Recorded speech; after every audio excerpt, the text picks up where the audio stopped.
The Monty and the Pharaoh Show is brought to you by... Because wine is your second favorite four-letter word. California wine, New York attitude. Good fucking wine. Yeah. The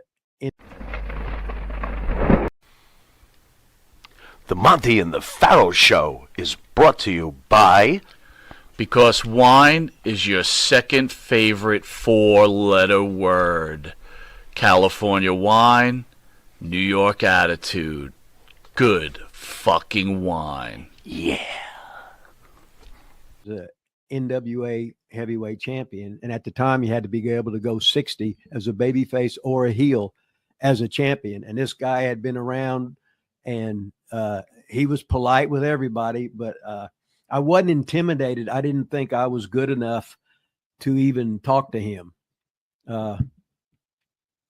But when that'd be like you're breaking in baseball and you're playing baseball with Babe Ruth, and you don't want to talk to Babe Ruth because you don't feel you're worthy of him. And that's the way I felt, was because I knew I was the shits, and I never thought I would stay in the business as long as I did here, of just talking shit and doing whatever.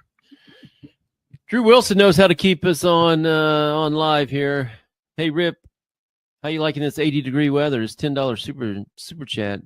This is the greatest weather we've had here today. Opinions on Monty and the Pharaoh. Oh yeah, I watch them on the internet a lot of times. They're really good. I like them. They have some great guests on there. I like their opinions. As a matter of fact, they're over with me.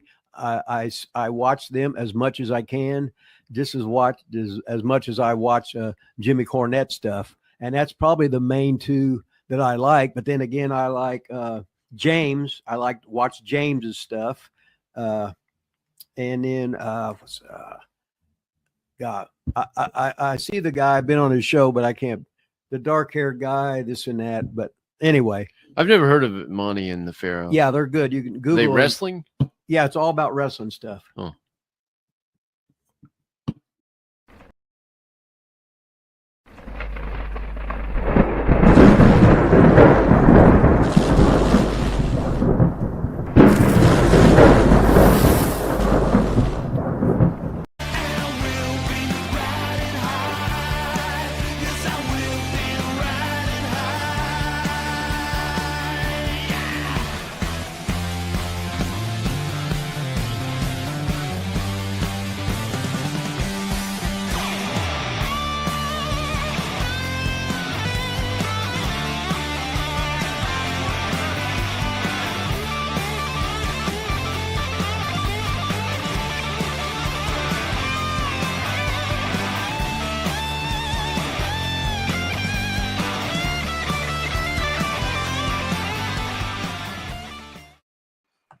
All right, welcome back to Long Island's #1 pro wrestling broadcast, Monty and the Pharaoh, only seen here at the Monty Man Cave and Wahoo Saloon. Jimmy, how are you, buddy? Good. What's going on, bro? Back at it again. Got a special guest, Richie Sorrentino for Sorrentino Promotions. Richie has been a supporter, bringing us talent for many years. Good guy. Always been a gentleman, always a man of his word. Richie, thanks for taking the time, brother. Richie, can you hear us? Richie, can you hear me? I was just thinking of that. Can you hear me speaking to you? Richie, oh, Richie. Where are you, Richie? I think Richie's frozen. We did sound checks and everything. Yeah, okay, you know what? That kind of happens. Where is Richie? Richie. All right. Well, Richie's Time to go in through the outdoor. let me boot him out. and get him back on if he's not working. So we're gonna kick him out. And you know me. What, like the cat on the last episode we just did? Right? Where like Dave Jennings, like punting? I mean, what are you getting at here? Kicking out? Sounds so. Well, he's not hearing us. So Yeah. this is what I'm gonna do because I'm a smart guy. You're a fart smeller. Oh God! Can you hear that ringing? I like this. I like this. This is live TV, folks. Hello? I hope he picks up his phone. Wouldn't that be funny? Hold on. Every now and then I get a little bit low. Oh God! You see what you did to me? I'm Chris. Now this is a bust. If this phone doesn't pick up, this is a bust. Because I'm not calling Richie. I'm trying something different right now. I have a backup on a backup. What are you calling, Marty? Who are you calling? Please leave your message for 8. Fucker. I'm going to try one more time. Hold on. Oh, my God. One more time. This is the best part of Monty and the Pharaoh, dude. You never know what's going to happen here. Oh, that's for sure. You never know what's going to happen here. What if you get a Domino's or something? Then what? Do we order? What do you think? Of course. I got Hungry Howie's down here. Tastes like cardboard. Wait a minute. Please leave your message for... Fucker. Dude, I blew it. Johnny. Win. Oh, too good. Too good. Is it time for me to start talking about the February 1982 issue of PWI I recently glanced through? We're going to try one more time. Just one more time. And then we can move on. Listen, the one thing about us, dude, we can recover. We can recover. Oh, my God. We always can recover. This is too good. So Richie's sound. Hey, I got to call you right back, okay? All right, call me back. It's urgent. Sure, why not? Don't worry, guys. You're going to be happy this is happening right now, Floyd, by the way. where are you? I feel Uncle Floyd in the room. What's going on here? Oh, we need Looney Skip Rooney's laugh track. Dude, I promise this will be off the hook. What is Because it? I'm always prepared. I can't tell you because this is what we have to do. So now I'm going to have to try something else. Hold on. What the fudge is going on here? Oh, that's how we roll here.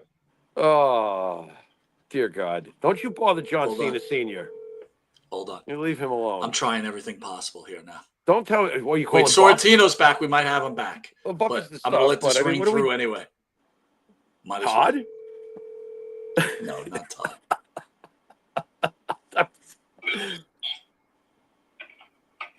Man, the phone started ringing. Yeah. Business. What do you want, man? We were getting busy. Yeah, when it first rang, I thought, oh God, I gotta see who this girl is. And then I looked and it said your name. I'm like, God damn it. God damn it, you blew it, Johnny. Those idiots from New York. What are you doing, goofball? We're calling you. Where it's like, hey, Marty, what's going on, buddy? I had to go ahead and get rid of my producer. What happened? I don't know, man. I don't know if it was the fact he was gay. Stop. Be nice. But it just wasn't working out, brother. Too many conflicts and... Yeah, it was too much. It was a year and a half. The thing was, when he came back, like we quit for a minute, and like a month went by, and then he came back, and oh my God, he was the perfect co-host. He shut his mouth, talked when he was supposed to. And it was like unreal, but he became hard to deal with because I think it pissed him off. He wasn't a bigger part of the show. You know, he wasn't just, nah, it's not about me though, fuck. You know, that kind of thing. Nope, I hear you. That's why. What does he expect it to be about? You're Marty Jannetty. Yeah, I'm very confused. And so, you know, the final straw was just this week.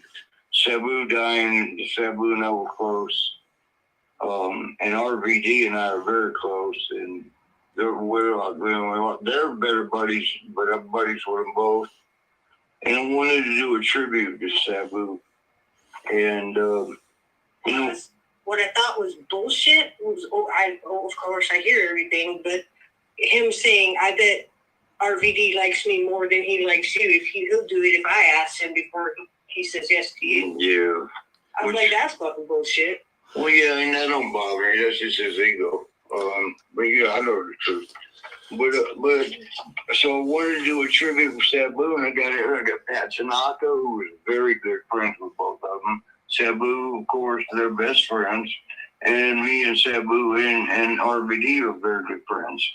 So I was going to get all of us. And Eddie Mansfield, you know, if you know who that is, he was friends with who trained Sabu, the Sheik, the original Sheik. And so we was getting everybody in on this. And he just acted like the production part was too much, you know, because some of the guys could do 9 a.m. and, you know, RBD living out in California or Vegas, 3-hour difference, 6 a.m. for him. So he wanted a different time. And he made it like, and this is what you do for a living. How hard is it to film some guys and then insert it in when you film the other guy? He acted like that's just too much. And he had a little bitch fit. Well, and that was pretty much the end of it. You know how that goes. He was looking deal to you and the others, but he was making it all about him. Yeah. All right, listen, we got to go on air. I'll call you during the week, okay? All right, call me on daylight, because sometimes at night I'm busy. You know what I'm doing at night? I have no idea. What you should be doing, too. I'll see you guys later. Bye. I love you, brother. Okay, let's get Richie on. It's not over yet, Jimmy. I got more for you, bro. Oh, I All right. can't. What are you Richie! doing? There he Can you- is. can How guys are you, hear buddy? me or no? Yeah, we can hear you. He's here, Mike. Doing all right. We can What's hear going on, you. How are you, man? All right, very good. So yeah, I don't know what happened, but I restarted everything, so hopefully that worked. All right, so all good. So anyway, Richie Sorrentino's joined us. Got a lot to talk about, Richie. But Richie, first, let's just talk about agent life, right? So in your real life, can you tell people who may not know who you are what you do in real life and how you got involved in pro wrestling? Is agent the right word, or booker? Like, what do you call yourselves? Most people just say vendor, I guess, these days. But right now, my current job, my real life job, I work in the credit field. I fix people's credits. I work for a real company. That's part of Consumer Financial Protection Bureau. That's currently where I work. But how I got involved in wrestling was I used to work in the music business. You guys were from Long Island, so you guys are familiar with Party 105, right? Yeah. In Long Island, Yep. Mm-hmm. dance station. Mm-hmm. Okay, so they used I'm to not. network I can't say I was a with regular you, listener, but yeah. I understand, right? Not really your guys' cup of tea of music, right? But Party 105, a guy Vic Latino owned that. Did have a lot of events with him. But I started out with like KTU. I used to work with the Party Crew in New York City, 103.5. It was owned by Clear Channel, which is now iHeartRadio, iHeartMedia. And from there, a lot of stuff and different things. And the music stuff kind of got me involved into the wrestling stuff, from DJing and MCing and promoting. And, I used to book a lot of music acts, and then it got me to book wrestling acts, long story short, for people who don't know. How deep did it go with the music? Any acts that we may know? Did you work with any famous rock bands or anything? Like, what kind of booking, like, as far as musical acts? Yeah, rock bands. Okay, so bands off the top of my head. Eddie Money's not a band, but worked with him. Eddie Money's that's good. Yeah, that's good. Eddie Money, right, I worked Mike? with Eddie Money. What's that Ford in Brooklyn? Ford Hamilton. We worked together, me and Eddie Money. I emceed that show. That was Eddie Money was a great guy. I think he passed away a few years after I worked with him, but he was a nice guy, very nice. I worked mostly with dance artists, so a lot of them you guys might not know, but like rock wise, right? Bon Jovi, let's see, 80s ones. Let's see who's crossover. Yeah, there's definitely a good blend of them, but mostly dance music, like 80s freestyle, 90s dance music, early 2000s dance. That's more what I specialized in with the shows they put me on. But I can't sit here and say, I've worked tons of rock concerts. That'd be a lot. So how do you get involved? How do you get involved in the wrestling thing then, from music to wrestling? So the wrestling, okay. So wrestling's easy. Okay, I'm even going to tell you the guys, and most. I'm going to tell. So big event. You guys know the convention. Tom runs it. Big event. So Tom used to throw not conventions. Tom used to throw signings before 2010. He used to throw signings in a store called Screams Owner. And one of the guys involved was a guy named Phil. He lived across the street from my parents' house. And Phil, at the time, he knew I was doing nightclub stuff and promoting. And Phil's like, hey, listen, can you get involved and bring to the shows? First, I got involved as a promoter to like help promote. Then I would DJ and MC the stuff as well. And then work with Brian Barth, Phil that works for Big Event. And this other guy, Dan Sherman, I knew when I was a little kid. He saw a baseball card store. Dan Sherman, I have to give him his credit as well. Him and Tom, they were like competitors, but I worked for both guys. So like we would, so let's say one had Ted DiBiase, true story. One guy had Ted DiBiase, the other guy had Ric Flair the same day, and all my guys would work both shows at the same time. And then from there, a few years later, then I got into booking guys, but that took time to do. I met Sims through that. Eric Sims, I know, a good friend of the show. Eric Sims would bring in like Sid and stuff. He was like the middleman to get them the acts. Sims definitely was around for that, and would vouch for everything I'm telling you. Were you a wrestling fan growing up? Yeah, I was forced to watch wrestling growing up. My father would force me to watch wrestling, but I liked it. Don't get me wrong, I liked it. Yeah, I was forced. What do you mean by forced, Richie? Like get in here, eat these donuts, and watch this. You're gonna sit down. You're gonna sit down. You're gonna watch this, and that's that. What? You will watch wrestling now. Your father rules. I mean, my God, that's awesome. Like, he could have been forcing you to watch something a lot worse. My Lord. Well, you're like, Dad, I'm watching porn right now. I'd rather not watch wrestling. I'm watching porn? Wait a minute. How old were you when the forced wrestling stopped? I mean, my God. Were you like 16 when you finally was able to leave? Like, I want to watch boxing, Dad. All right, guys, hold on. I got a good call here. I need you guys to partake in this. Hold on. Richie, what is Mike up to? What do you mean you got to have a phone call? James, how are you? Good. Sorry about that. I was getting to a rest stop. I'm traveling, but what's the latest? Well, what's the latest? You're on air with Monty and the Pharaoh, so I figured why not get you on? Something. This is like Christmas. The greatest and most legitimate wrestling show, podcast, netcast anywhere in the country. This is a treat for me. In fact, I'm actually in a rest area right now traveling, and I'm currently taking all my clothes off. That's what we're talking about. So we have a wrestling vendor on by the name of Richie Sorrentino, and Richie was having some communication problems. I said, you know what? James was just calling during the show. Let's get him on. So, James, what's new in the world of private investigating? Well, I don't know how many of you saw this, but there was a little episode of The Dark Side of the Ring on last Tuesday, which was about the Billy Jack Haynes alleged murder. That was the third show that I've worked on, and I pitched that idea to them. So the three that I've worked on in 3 different seasons would have been Jake the Snake Roberts and his missing sister. The second one was Doink the Clown, the Matt Bourne episode.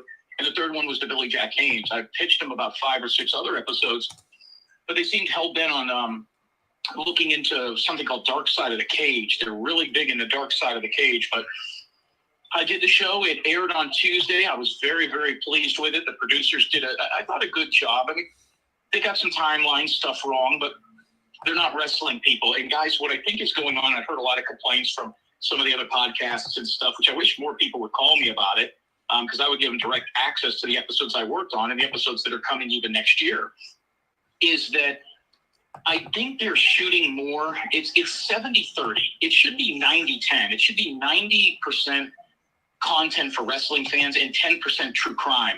And it's like 70% true crime, 30% wrestling fans.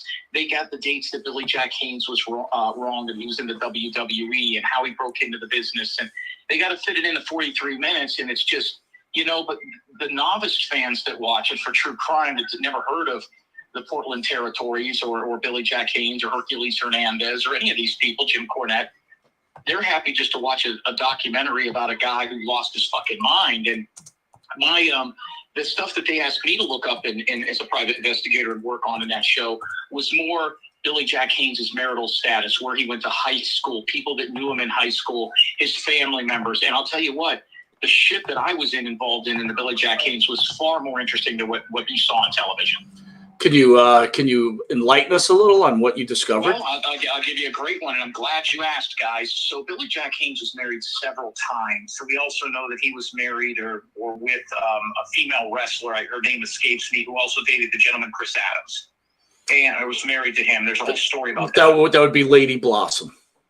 There you go. I'm glad you guys filled in the blanks. Now, that wasn't what I was interested in. What I was interested in was a marriage that he had right around when he was in the Florida territories. What a lot of people don't remember about Billy Jack Haynes is he was bigger than Dusty Rhodes in the mid-'80s in Florida. He was massive. He was a superstar. But he was only a superstar for like maybe about 6 to 9 months. He always wore out his welcome real quick or quit and left. But he was over huge in Tampa. That's where I grew up. I had heard that he had been married to a woman that was not a wrestler, and they owned a bodybuilding gym together in the Tampa Bay area. And it lasted maybe 2 years, which is one of the motivations to quit. So what I did was I was able to track down his wife, and I'll give the name off the air to you guys, but I was able to track down a woman that was married to him for several years who had nothing to do with the wrestling business.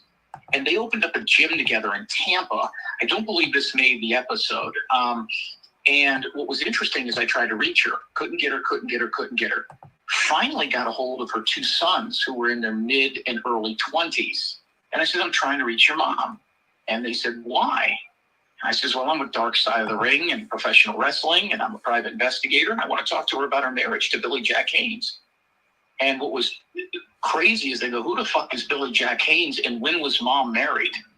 And I says, wait a minute, you guys don't know your mom was married in 1986? They go, Dad. So their father comes over and they go, was mom married before you? They had no idea that mom had been married. So the next thing these 2 kids do while I'm on the phone, after one of them gets done basically crying, is saying, what's the name of the guy that she was married to? Like, was it Hulk Hogan? Was it? And I said, no, Billy Jack Haynes. Well, you Google him.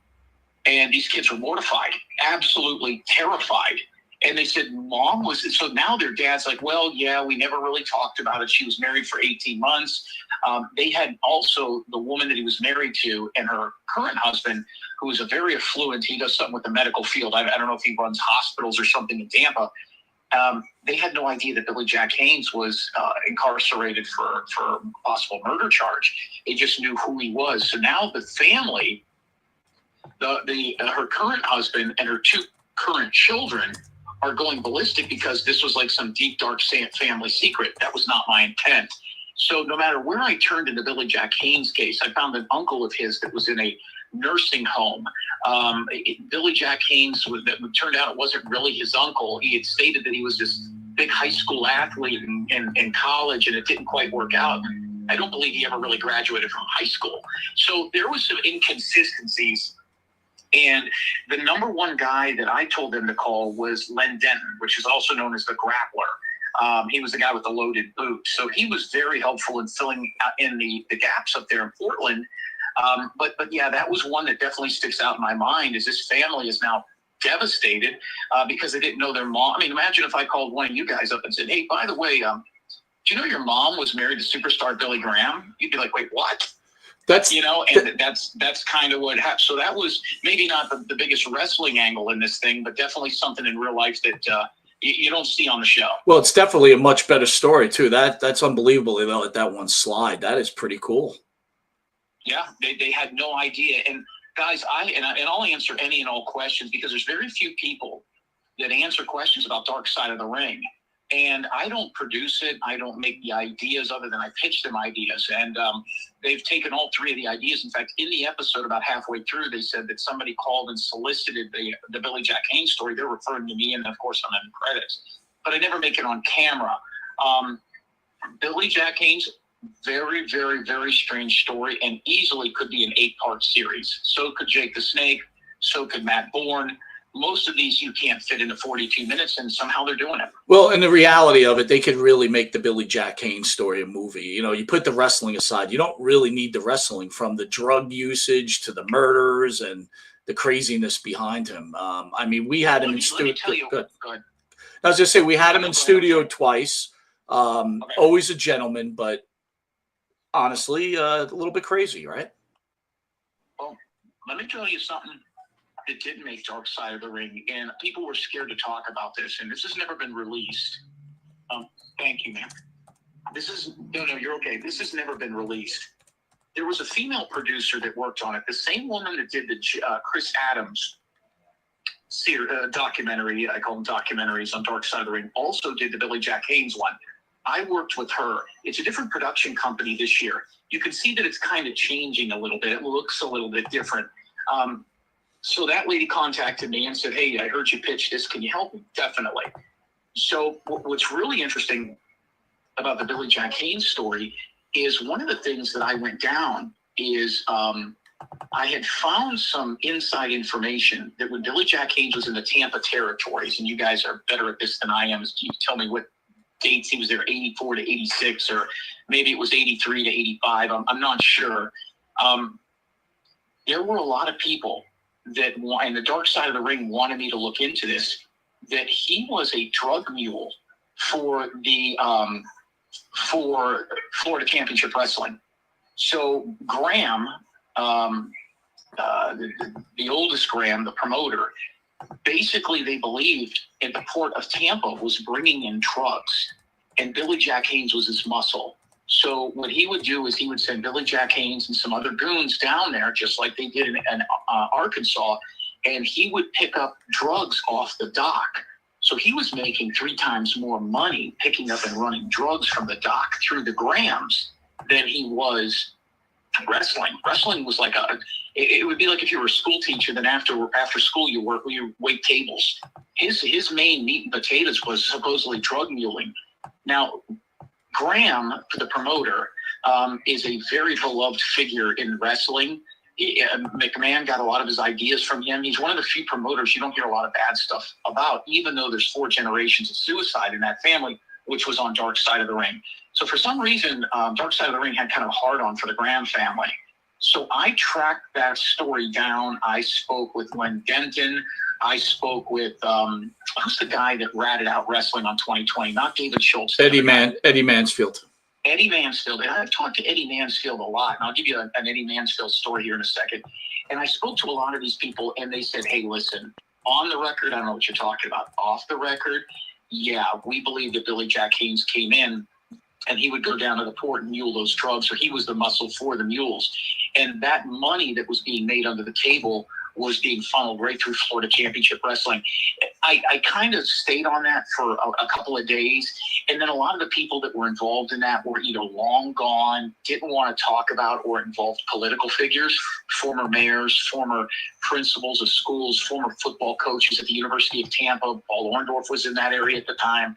So there was a lot of that. And that never made the show. And that could have been a whole thing, because if that's true, and if you look at Mike Graham, he committed. Is it Mike Graham? Who was the senior? Who was Mike Graham? Might have been his son. So Eddie Graham was the promoter. Mike Graham was his son. Graham. Yep. Okay, and Eddie Graham, Mike Graham, and even Mike Graham's son have all committed suicide. If you look at that, they said he was involved in some business deals that involved property. The Mulligans were involved in that, and counterfeit money and property they were purchasing. There's a bunch of different stories there.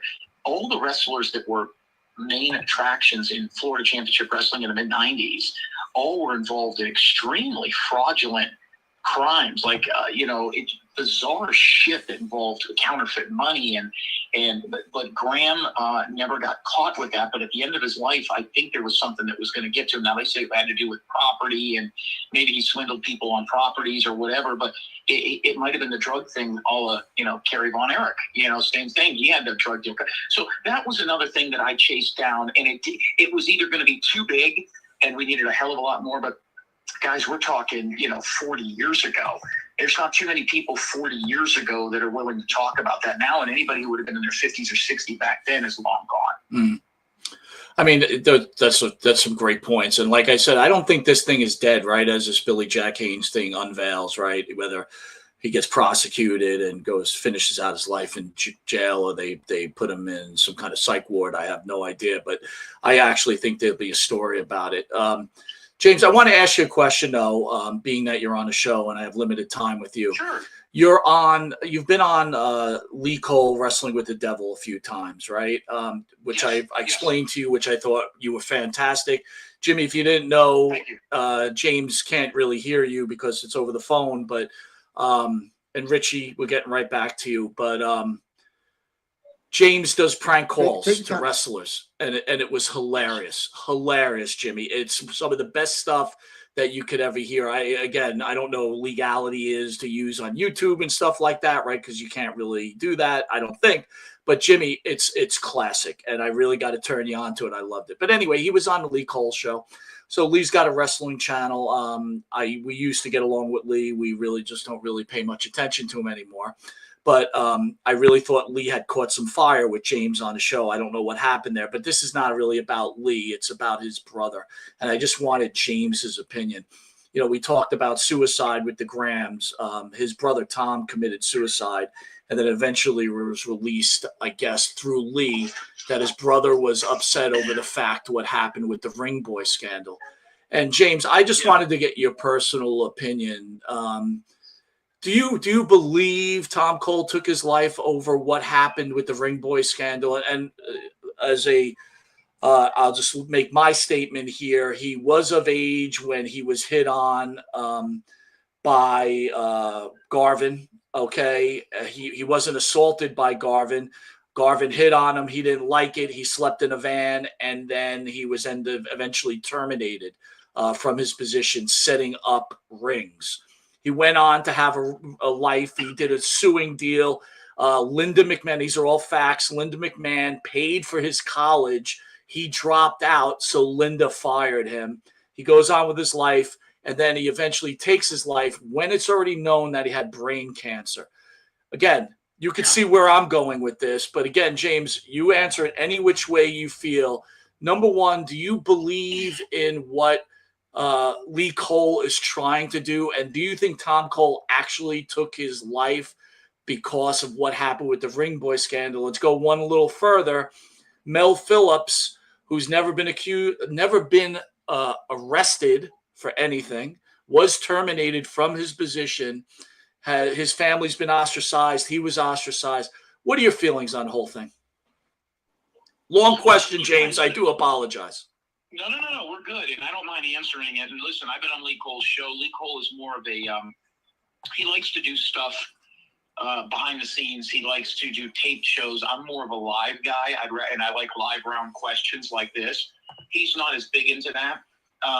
We went on Lee's shows. In the last 2 months, we have prank called Lacey Von Erich, which was absolutely insane.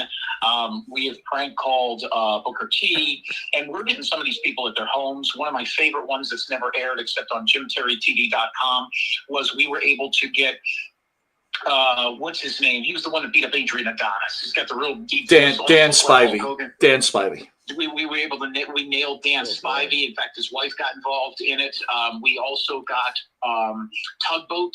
He was moving, and we called him, and his wife answered the phone, and they thought and there's also a video out there where Bruce the Barber Beefcake is talking about his relationship with Hulk Hogan, and how they're not friends anymore, and that he believes Hulk Hogan called him several years ago, or had someone call him from WWE offices and tell him he was going to be in the Hall of Fame, and it turned out to be a rib. It turned out to be bullshit. Well, I got news for you. That wasn't Hulk Hogan. That was me. I got the call. And so I was the one that nailed him, and we've got that, and we've tried to reach him, and we can't get on the phone with him. By the way, the reason Hulk Hogan and Brutus the Barber Beefcake are not friends right now doesn't have anything to do with Brutus the Barber Beefcake's wife or hitting on her or anything like that. The story that I was told, and nobody's heard this publicly, and I'll share it here, and I've had insight into this, is Brutus Beefcake was over Hulk Hogan's apartment or his townhome or his house or something in the last couple of years, and a bunch of Hulk Hogan's gold jewelry went missing. And they believe it to be Brutus the Barber Beefcake that stole it. He had been confronted about it. His wife piped up about it, and then Hogan was done with him. That's the real Iggy as far as why those two aren't talking. I don't know if Hogan went ahead and filed an insurance claim, but we're talking about tens of thousands of dollars worth of gold crosses and jewelry that went missing from Hulk Hogan's house. As far as Lee Cole goes, I don't know the story to the degree that you guys do. The Ring Boy thing never really looked into it. Here's what I do know, and you kind of come up with your own answer. Lee Cole's family and Lee Cole as a child, along with his brother and his family, from what I've heard, and I only was introduced to Lee Cole through Angel Gotti, not through wrestling. It was through Angel Gotti. I had no idea who Lee Cole was or his channel. So long story short, I know that Lee Cole's siblings and himself have all had very traumatic and terrible upbringings. 4 years old, stealing groceries to eat, father not around, mom an alcoholic. He's been very public about that. So it starts out bad. Then he gets into the WWE, and let's be very honest, guys. If it was any other industry, I would probably unequivocally say Lee Cole's full of shit. They're looking for money and all this. But do I need to list, or you guys list, all the people that have a similar fucking story? I mean, they can't all be lying about Bill Cosby, right? So I think you put his childhood, which puts him into that situation. You add the fact that he had the brain cancer in his childhood and everything else. I think, was it 100% of the reason? No. In my estimation, in my view, was it a contributing factor? 100%. 100% because we know that those people, with the exception of the one guy, have all had similar stories and weird stuff come out. And let me tell you something, the Linda McMahon buying college tuition, by the way, it was a junior college. Okay. So it wasn't like she was sending them to fucking Harvard. It was like $900 a semester. No dorms, no nothing. Still a good thing. You don't do that if you're innocent. How many times do we see women accuse Ben Roethlisberger? You don't see him paying for her college tuition. That makes you look guilty. So I think that was a great ploy. And what is she involved in now? Education. So I think it was a contributing factor. Was it 100%? Probably not, in my opinion. But I don't know the story as well as you guys do. That would be my estimation on that. Also, I will tell you, if you want to hear it before you let me go, I don't know if you got somebody waiting in the wings, if I filled in the gaps. Well, you know what? He kind of dropped off. I don't know why. So you're on. So just keep going. So here's the deal. I have pitched Dark Side of the Ring more wrestling stories, and I want to know if you guys know anything about him or what you would think. Go ahead. Buck Zumhofe. That would be a fantastic Dark Side, right, Jimmy? He's still alive. He's in prison. His daughter was a wrestler. I think it would be fantastic. I've reached out to Buck Zumhofe on my own in the last 2 years, and he's got an attorney that works with him. Very, very bizarre human being. He probably will never get out. But if you know the story about Buck Zumhofe, see, he's not Jimmy Snuka. I will tell you something nobody's ever said publicly. The fellow that we mentioned earlier, that ratted out wrestling on 2020. What did I say his name was? Eddie Mansfield. Eddie Mansfield. I was on the phone with Eddie Mansfield. He's a very interesting guy to talk to. He's always Eddie Mansfield. He's never not Eddie Mansfield. He is one of the most entertaining motherfuckers I have ever talked to on the phone, whether you agree with what he did or you didn't. Let me explain. He told me that he dated, and this has never been made public, and I'll share it with this show for the first time. See, nobody gets me out, nobody asks. He dated Jimmy Snuka's deceased girlfriend weeks, if not months, before she was murdered. Did you know that? We did not know that. He's got pictures. Really? Eddie Mansfield dated her in Los Angeles when he was wrestling in L.A. under Judo Gene LaBelle. And he knew her. And they were kind of splitting time with her. He would date her, then Snuka dated her. Here's what's very interesting. And he told me this story about 2 years ago. And it still holds water. Jimmy Snuka is related to a lot of people that are currently in the WWE, correct? That is correct. Okay. Isn't it interesting that no matter what the situation is, anybody associated in the lineage of families with Jimmy Snuka gets a push, male or female? What he told me is he contacted Jimmy Snuka after she died. It was his girlfriend. He had her stuff. He wanted to get it back to the family. There was a lot of communication between him and Jimmy Snuka, and they remained friends. He told me, Eddie Mansfield, that Jimmy Snuka told him that the two other people that were involved in her murder were Afa and Sika. They were there.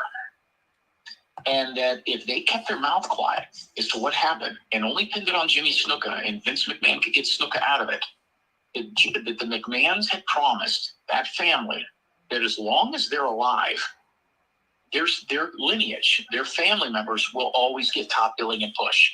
They will always have a job. They will just keep your mouth shut. Afa and Sika had something to do with that murder, to cover it up, to get him out of town, whatever the case was.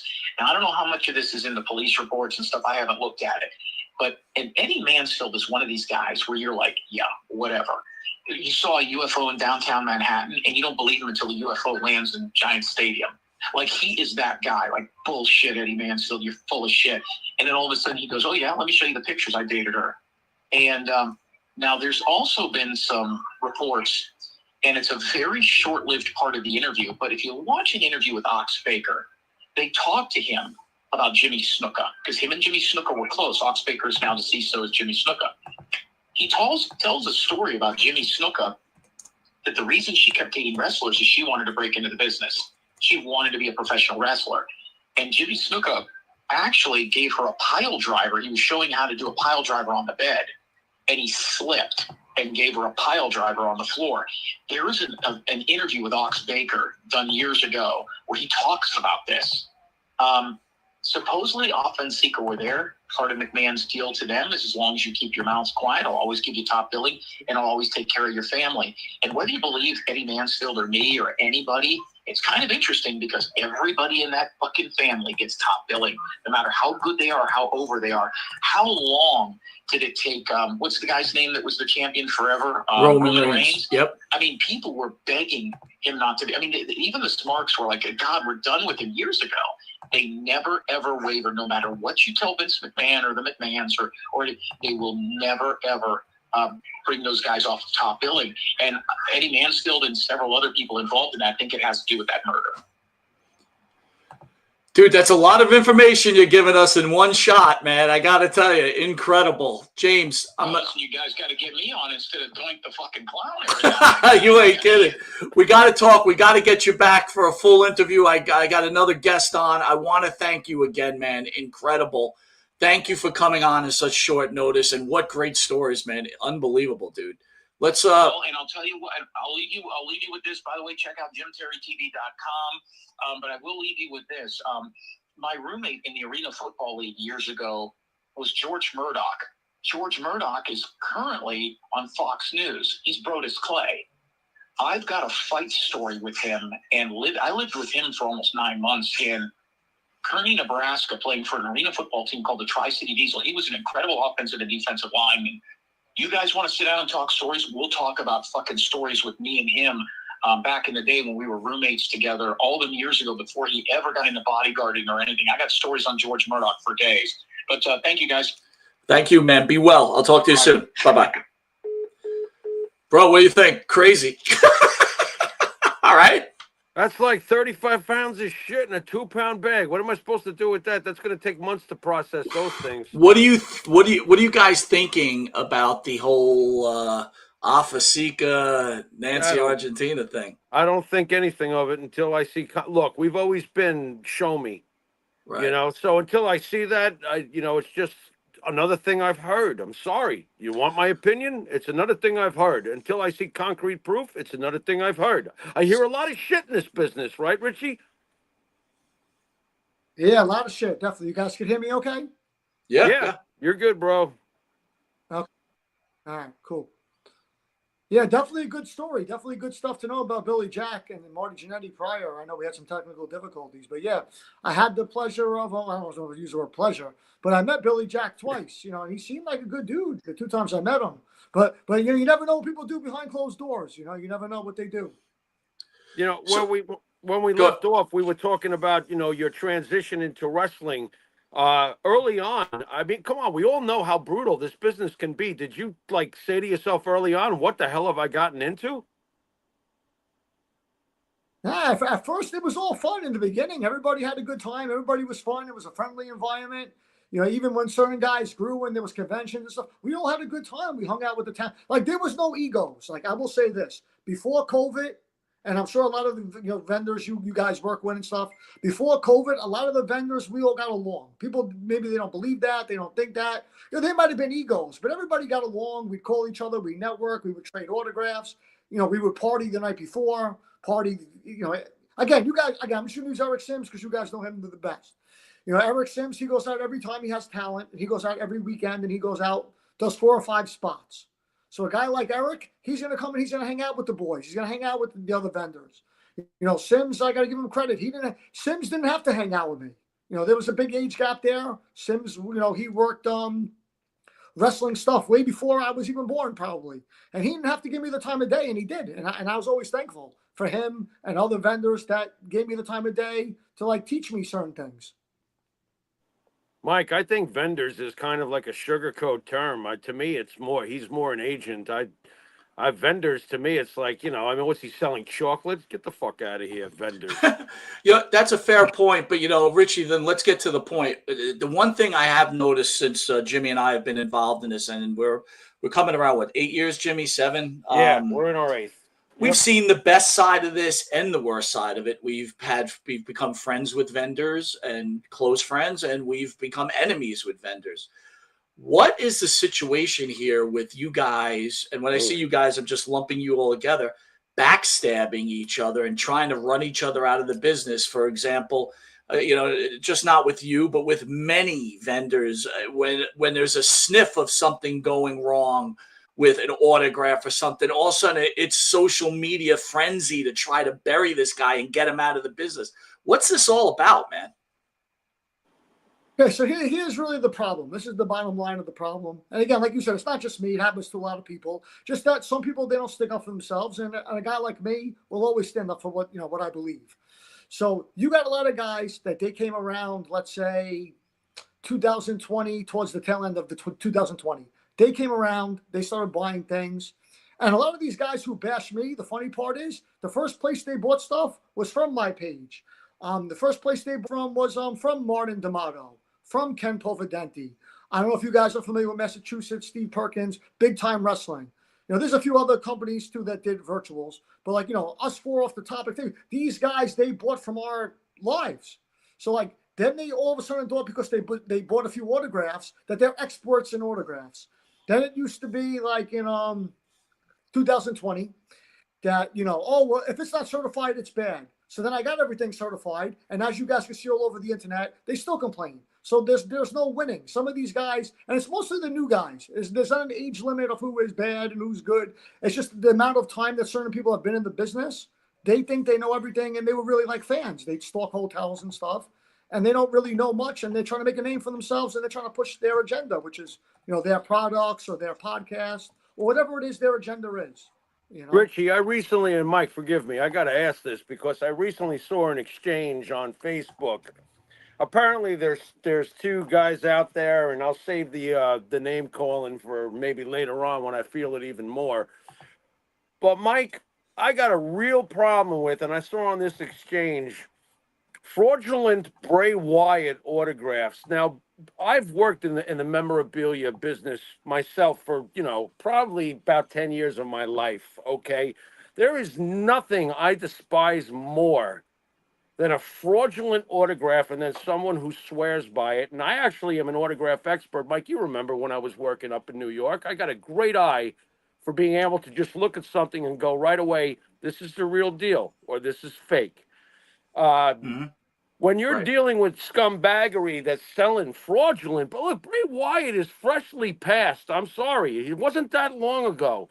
And to hit it home here, my wife's best friend went to high school with Bray. Bray's from around these parts. How dare you sell an autograph of Bray Wyatt and sign it yourself? Mike, when we built this library that we're so proud of, we did it with our own two hands, and it wasn't fraudulent. It was bringing in one person at a time and connecting with them. What the fuck is this, Richie, where you have something like this? Right, these people are crazy. So I don't know if you're talking about the kid from the UK with his Bray Wyatts that were pretty bad. I don't know if you're referring to him directly, but there was a kid in the UK, last name Chapman. I'll say his first name too. Terry Chapman is the man's name, if that's what we're talking about. I had a Bray Wyatt fail, supposedly, but again, JSA, PSA, Beckett, they have their opinions, but, you know, I have the pics, proof of any Bray Wyatt that I've ever obtained. But this one kid, Terry Chapman, he had fraudulent Bray Wyatts, fraudulent Bret Harts. Again, if you're familiar with Steve Perkins, he's the agent for Bret Hart. He came in, he said flat out, these Bret Harts are terrible. You know, so like some of these guys who attack, normally when a person's like, their stuff is fake, that's usually a person selling fake stuff. That's the best way I could say it to you. Right. I don't agree with it. I know I'm not saying me and Mike Rotundo are best pals, but we've seen each other. We've had very good conversations. It's wrong. People spending their good old money. And people who make these accusations, it's like one day I have they'll claim that I have a what's that thing called? Like an auto pen machine. If I did, why the hell would I do wrestling? Wouldn't I do like celebrities? When I do like some big name, Tom Cruise or something? Well, not to cut you off, Richie, that was the exact thing I was thinking in myself. I understand it's wrestling, but if you had that availability, why would you do wrestlers? It's like, listen, I'm gonna make a hard left on you, Richie, because this is gonna be a very difficult question. You know how this thing rolls, right? I understand. You guys are legit guys, so it's cool. Go ahead, do what you gotta do. So here we go. We got agents, right? And you're all attacking each other, for something. Now, Jimmy, you made a great point about the Bray Wyatt thing, and I totally get it, okay? And I could understand the frustration. But on the other hand, proven, right? Rob Feinstein, right? Soliciting young kids. That's a fact, right? We saw that on the news, okay? I don't know what the outcome is. Why are you guys, and when I say you guys, I'm just throwing all you vendors in together, so forgiving and willing to do business with someone who solicited children? And why is that okay? Oh, this better be good. That's a good question. To my understanding of said story that you're bringing up, the man was found not guilty under the charges, to my understanding, but I am not him. That's a question for him to answer. But to my understanding, he was found not guilty of it. You also have another guy in Keyport, New Jersey, involved with under 18-year-old girls, send them naked photos. Why is he on shows? We can say the same about that person. There's more than one that's accused, I agree. And so my point is, why is it okay to do business like, I'm not saying I'm not saying, but I do see what's going on there. And people seem to have no problem soliciting autographs from these guys when you know that their morality is scrupulous. Whether they have good prices is beyond the point, right? Where's the basic morality between you guys and wrestling vendors? Where's your morality is my point. Well, listen, there's definitely standards. It's just a matter of, I can't speak for everybody. I can only speak for myself. I just got to be presented with the facts. Like I said, in this particular case, you're bringing up a gentleman that, I've met at shows. I've met the guy. I don't have a personal issue with the guy. But to my understanding of the situation, because I have heard the situation on both sides, to my understanding, that's a court case he won. Again, I could be wrong. I'm not saying I'm right. I'm not saying I'm wrong. I don't fully 100% know the story. But I did work for the courts when I was younger. I don't know if you guys know this or not. I was a court aide and I was a court officer. Now, if you were found guilty, you can't be around little kids. Am I wrong here, guys? No, you're 100% right. And again, we're believers in innocent until proven guilty. Again, correct. I only know the story about him soliciting. I don't know if he was found innocent. Okay. And he quite could have been, Rich. Right. I'm just asking the question.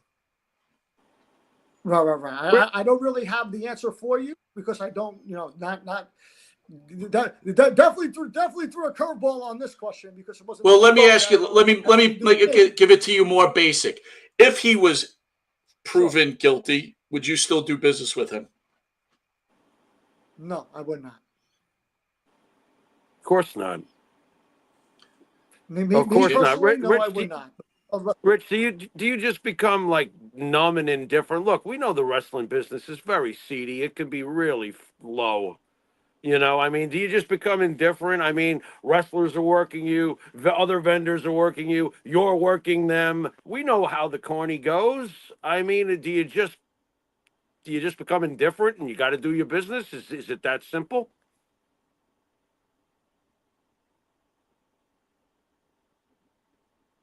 Uh-oh. He disappeared with audio, Mike. He moved his camera. Or he's just acting he's doing like I'm doing right now, acting like my audio's not working. Oh, my audio's not working, man. That was a rough question. Let me tell you a few things. Ay. I don't think he realizes that we can't hear him. No, he doesn't. But we can. So far, Jimmy, what you learned. James Terry on the phone. Jimmy, what you've learned so far from this show, which the title is promoter Richie Sorrentino coming on. Yeah. Marty Jannetty breaks up with his producer. the Party with Marty show with his producers over. And the You heard it. Samoans are in the Manson family. The Samoans were involved. I can't. What is Billy Jack Haynes was married to a woman that the kids didn't even know. Meanwhile, there's some schlep fake signing Bray Wyatt autograph somewhere in Honolulu or something. I don't know. Lee Cole's as guilty as ever. I can't. Listen, but real quick with the Lee Cole thing. I mean, I know you just love to talk about it, but at the end of the day, you know my opinion. There was a tickling of feet and a sleeping in the van. That's it. What? I agree. What? But let me, you know what? Since Richie's not on right now, I've got a question for you. I'm going to show you a picture. So Cole on his last show, I guess people were accusing him of using his brother, right? So he has a good habit of showing like things on his show. So I want you to really evaluate this like a detective. So he's like, people, you don't know what you're talking about. Here's his stuff. I know. This is his brother, Tom, writing him.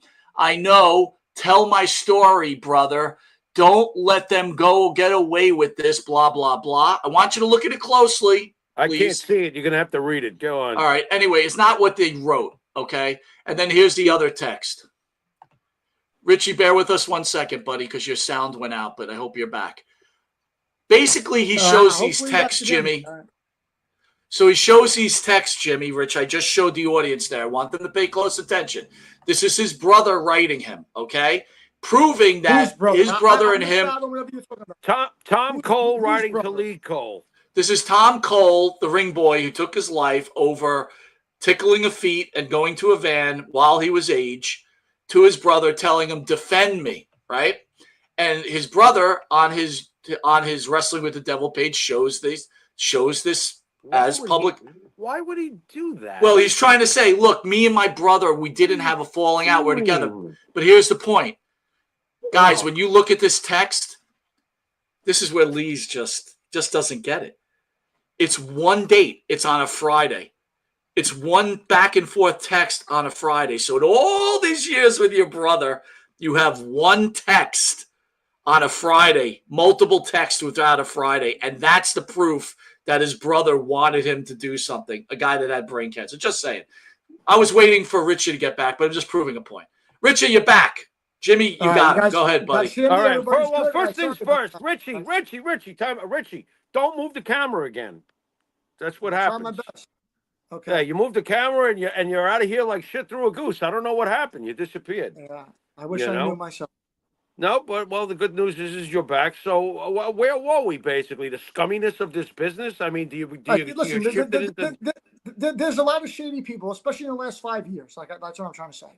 There's a lot of shady people, and then they try to use other people's names to make themselves look better. So again, there's an accusation about me that I supposedly forged signatures. And if anybody ever see my signature, you guys would know that I can't forge anyone's signature.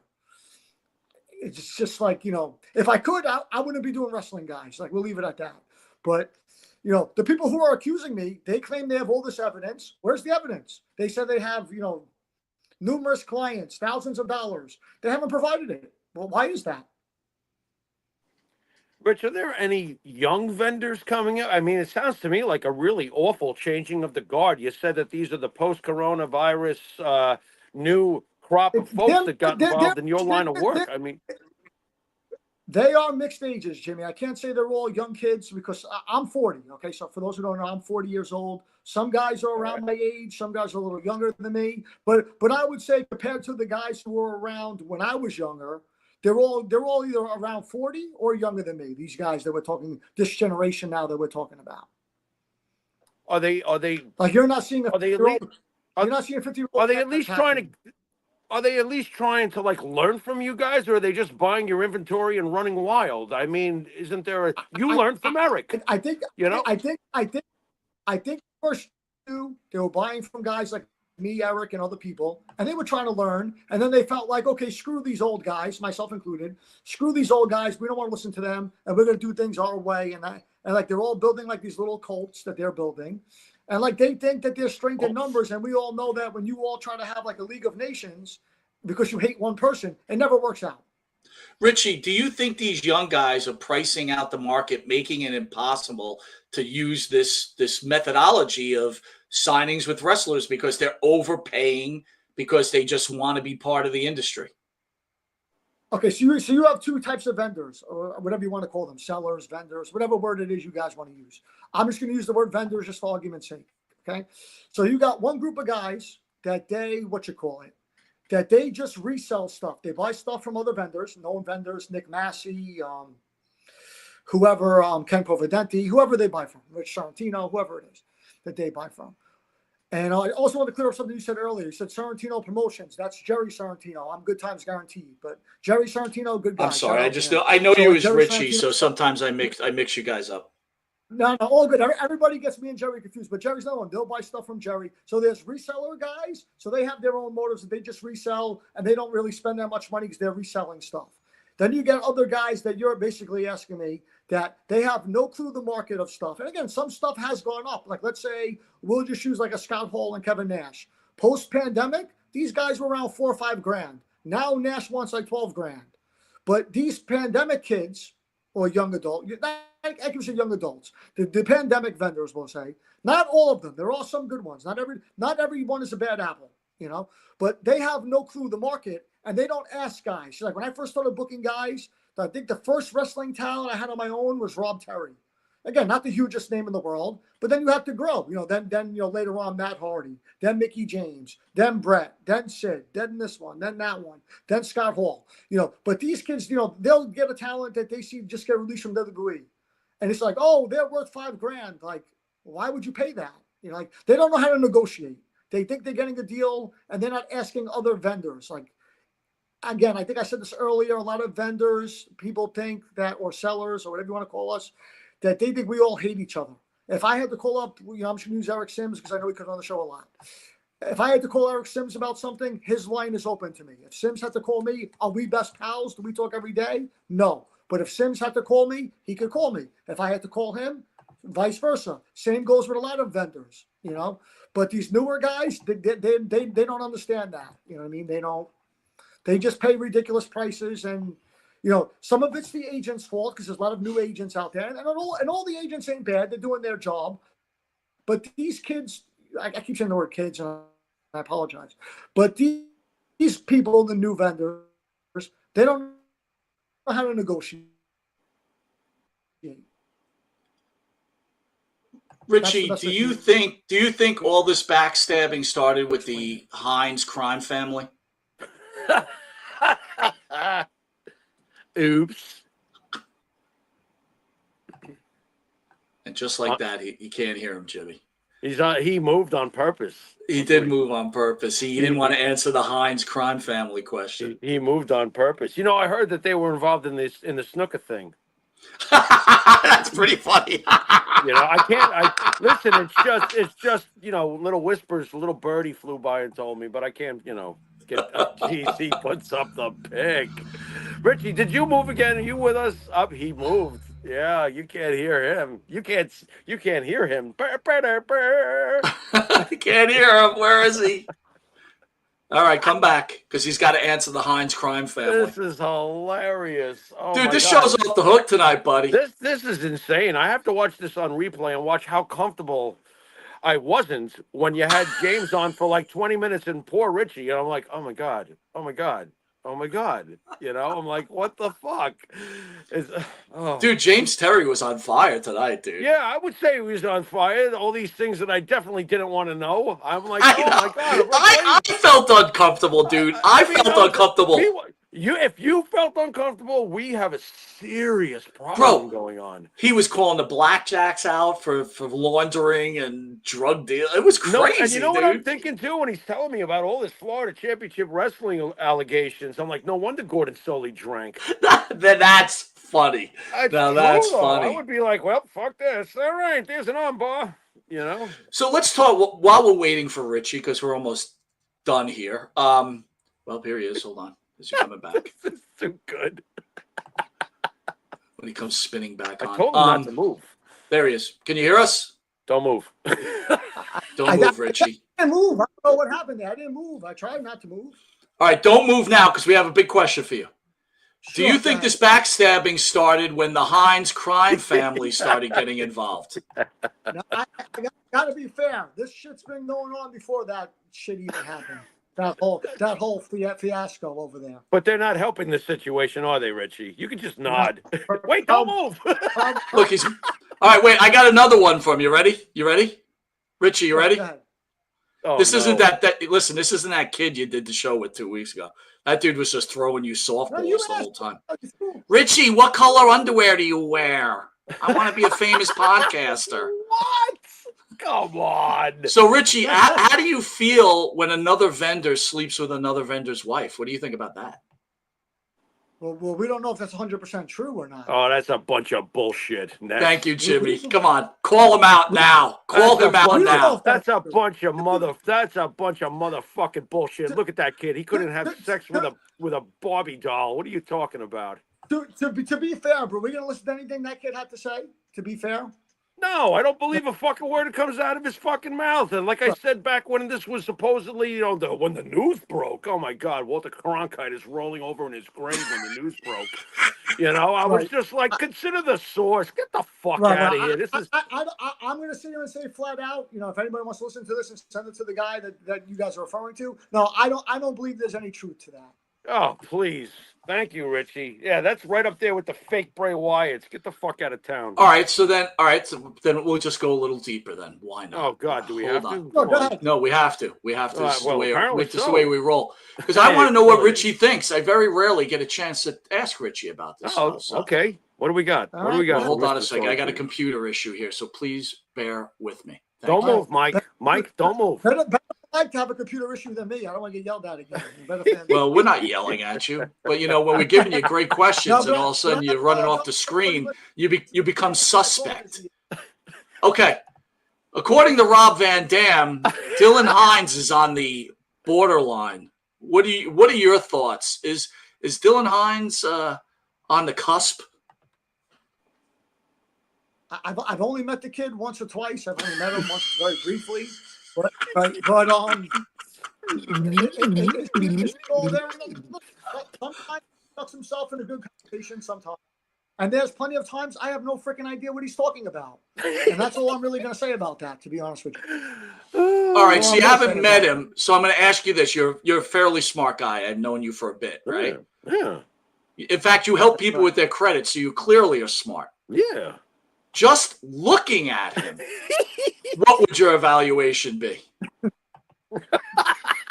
Well, from looking at him, he just wants to be liked. He wants to be loved. So leave it like that. He wants to be loved.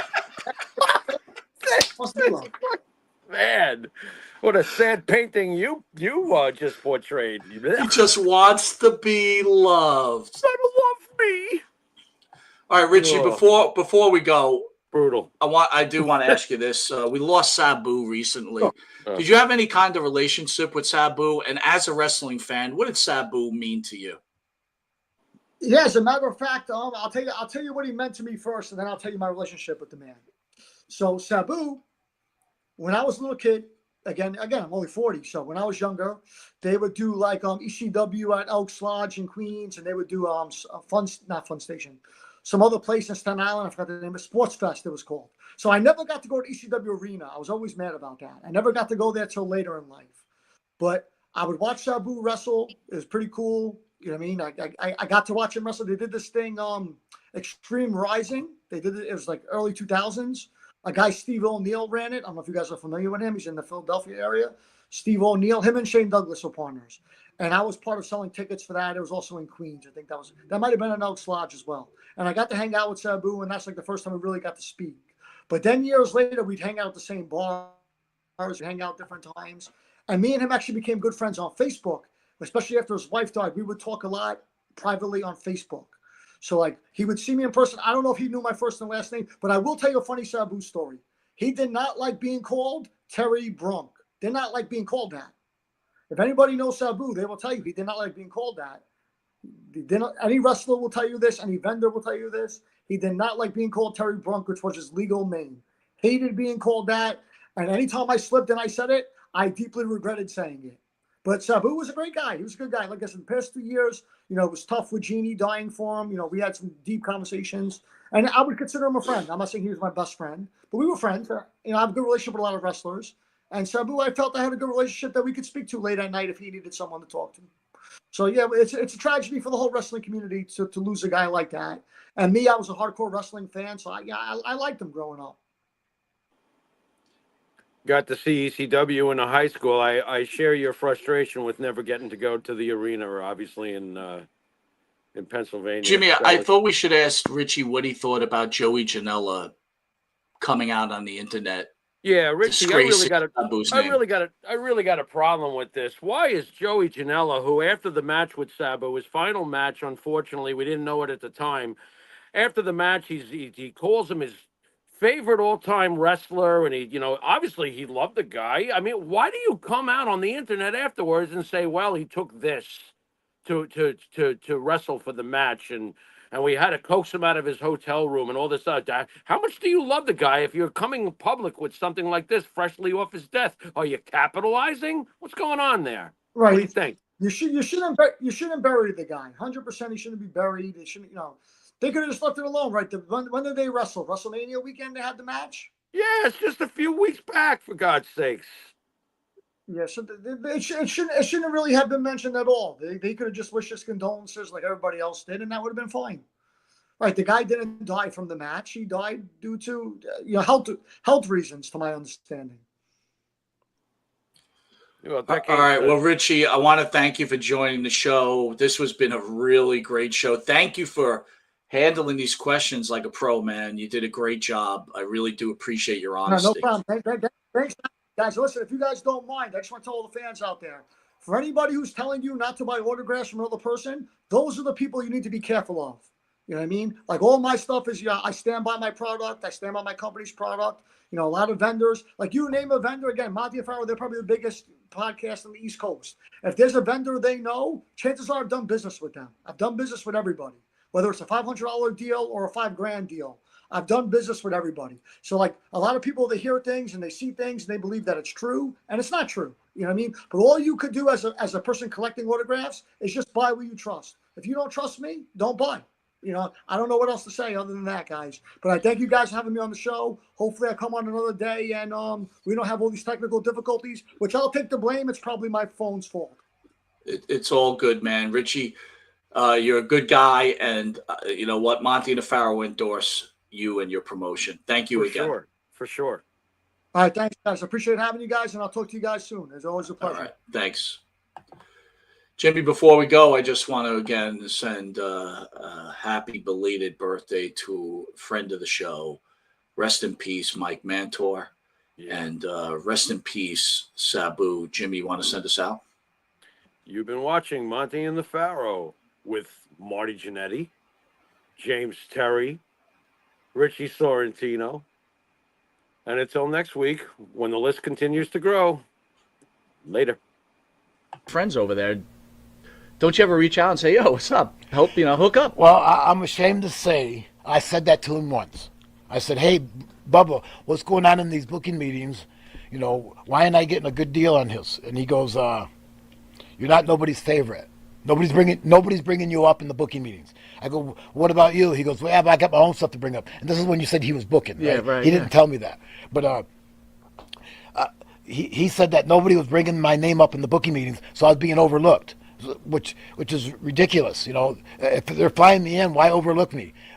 Other than Eric Bischoff and those guys but purposely trying to make the show bad. But you just said, what about you?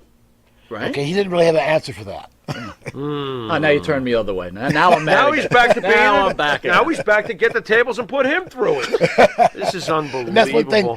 I like Bubba and I love Devon. I love them both a lot. But like when then he called me when Melissa died. Okay. But it's a little late on reaching out. He should have reached out sooner. But it wasn't. I don't know how to explain it. But he has called me in the past few months and not too long ago. And